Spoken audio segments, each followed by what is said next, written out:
ఓ తల్లి ఏడ్చుకుంటా వచ్చింది. అయ్యా, వాడికి 15వ సంవత్సరం నుంచి సిగరెట్ అలవాటు, గుట్కా అలవాటు స్టార్ట్ అయిందయ్యా. 18వ సంవత్సరం నుంచి మందు అలవాటు స్టార్ట్ అయిందయ్యా. 20వ సంవత్సరం నుంచి వాడు బండి మీద ఎవరినో ఎక్కించుకొని తిరుగుతున్నాడయ్యా. నా కొడుకు మారేటట్టుగా ప్రార్థన చేయండి అయ్యా, నీకు దండం పెడతా, సంఘబిడ్డలకు చెప్పండి, గొలుసు ప్రార్థనలు జరుగుతున్నాయి అన్నారు కదా, నా కొడుకు కోసం ప్రార్థన చేయండి అయ్యా అంది. నేను అన్నా, అమ్మ వాళ్ళ నాన్న ఉన్నాడా అన్నా. అయ్యో, అంత పెద్ద మాట అంటున్నారు ఏంటండి, లేకపోవటం ఏంటండి, మరి మీ ఆయనకి చెప్పారా అన్న. చెప్పకపోవటం ఏంటండి, చెప్పాను అంది. మరి చెప్తే మీ ఆయన రియాక్షన్ ఏంటమ్మా అన్నాను. 15వ సంవత్సరంలో వాడు స్మోకింగ్, గంజాయికి అలవాటు పడ్డాడన్న వార్త తెలిస్తే మా ఆయనకి చెప్పా, అయ్యా వాడు జేబులు శుభ్రం చేసేటప్పుడు సిగరెట్ సూర వాడి జేబులో నాకు కనపడింది అయ్యా, వాడి జేబులో పొట్లాలు కూడా కనపడ్డాయ్యా, కొంచెం కనిపెట్టి చూడయ్యి అంటే మా ఆయనని పెద్దలు ఏమి సామెత చెప్పారు తెలిసే, ఎందుకు వాడు అమ్మాయిని బండి మీద ఎక్కించుకొని తిరుగుతున్నాడు, మందు తాగుతున్నాడు, ఎందుకు ఇదేదో జరగకూడని అఘాయిత్యం జరిగినట్టుగా ఎందుకు చెప్తావు?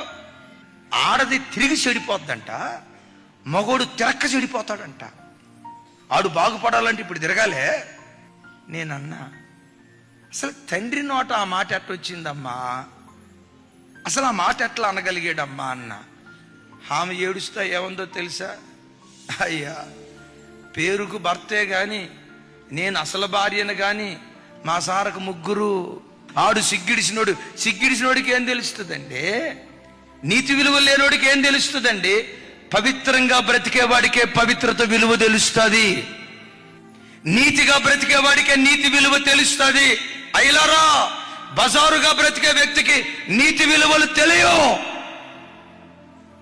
పవిత్రంగా బ్రతకని వ్యక్తికి పవిత్రత విలువ తెలియదు. ఈ భక్తి స్టాండర్డ్ ఉన్నవాడే తన పిల్లల దగ్గర నుంచి భక్తి స్టాండర్డ్ కోరుకుంటాడు. నేనంట, దారి తప్పిపోయిన తండ్రి పిల్లల దారి తప్పిపోతే నిమ్మక నీరెత్తినట్టు కూర్చుంటాడు. తాగుబోతు తండ్రి పిల్లలు తాగుబోతుళ్ళు అయితే నిమ్మక నీరెత్తినట్టు కూర్చుంటాడు. అక్రమ సంబంధాల్లో బ్రతికే తండ్రి పిల్లలు అక్రమంగా బ్రతుకుతున్నారని తెలిస్తే నిమ్మకు నీరెత్తినట్టు కూర్చుంటాడు. అదే భక్తి కలిగిన తండ్రి అయితే గుండెల్లో నుండి రోషం పుట్టుకొస్తుంది. అయ్యో, నా పిల్లలు అపవిత్రులైపోయారా, అయ్యో నా పిల్లలు దారి తప్పిపోయారా, అయ్యో నా దేవునికి దూరం అయిపోయారని రొమ్ము కొట్టుకుంటూ ఆ తండ్రి ఏడుస్తాడు. ఏ తండ్రి ఏడుస్తాడు?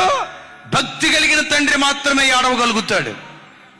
నువ్వెంత పవిత్రంగా బ్రతుకుతావో నీ పిల్లలు అంత పవిత్రంగా బ్రతకటానికి ఆరాట పడతావు, పరిగెత్తుతావు. అట్టి కృప దేవుడు మనకిచ్చును గాక.